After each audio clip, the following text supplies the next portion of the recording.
Hey guys, welcome back to my channel. Thank you so much for watching as always.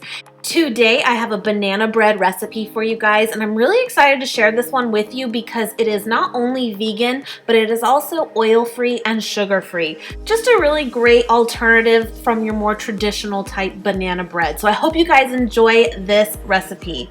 If you guys enjoy this video, please give it a thumbs up. I really appreciate it, and it lets me know you guys still want to see these types of videos. And of course, don't forget to hit the red subscribe button so you do not miss any future videos from me.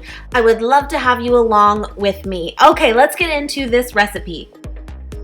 So to start, you're going to want to get 2 large bowls. We want to start with a bowl for our dry ingredients and then for our wet ingredients. So I'm going to start with a cup of wheat flour, and then I'm also going to make my own oat flour. And all you're going to do is take your oats and pulse them in your food processor. I'm just using my little personal sized one. I love this thing. I'll link it below for you guys. It's just really easy and small.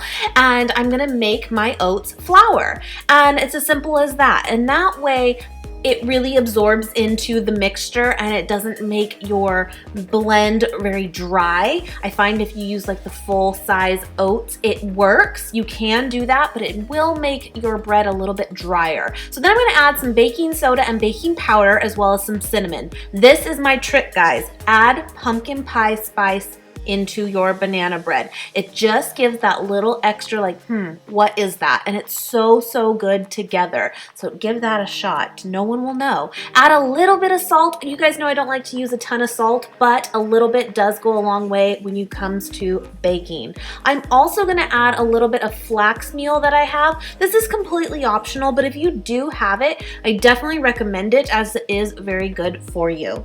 That was your final dry ingredient. So from that point, I'm gonna switch over to a brand new bowl and we're gonna work on our wet ingredients, starting with bananas. Now, you're gonna need about 2 to 4 bananas, depending on the size. I'm only using 2 as these are larger ones, and I like to take the back of my fork and smash my banana like this. I just find it to be the easiest way to do it. And I'm just gonna smash these up pretty well. I actually don't mind when there's like bigger chunks of banana actually still in the bread, but that's just a preference thing. So mush it up as much as you would like. Now, of course, you do want to use extremely ripe bananas. Mine were fine, but they could have even been a little bit more ripe, but that's okay. There are some tricks and hacks you can use too by putting your bananas in the oven first. And guys, it actually does work. It really does like soften them up so that you can make this kind of recipe. So just throwing that out there for you guys.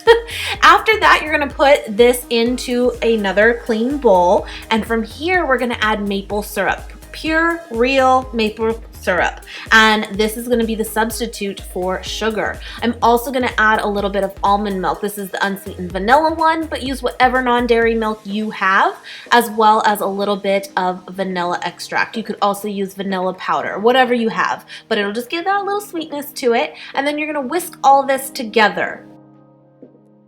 So from this point, you're gonna actually combine your ingredients now. Now, I actually like to do this by hand. I don't actually want to use a true electric mixer for this because you really do just want to combine it. You don't want to beat it. You don't want it to be, overly smooth. It can get a little bit too tough then. You just want this truly combined. So kind of do that folding method and you'll be good to go. Just make sure all the flour looks like it's, combined in there, but it doesn't have to be super smooth at all.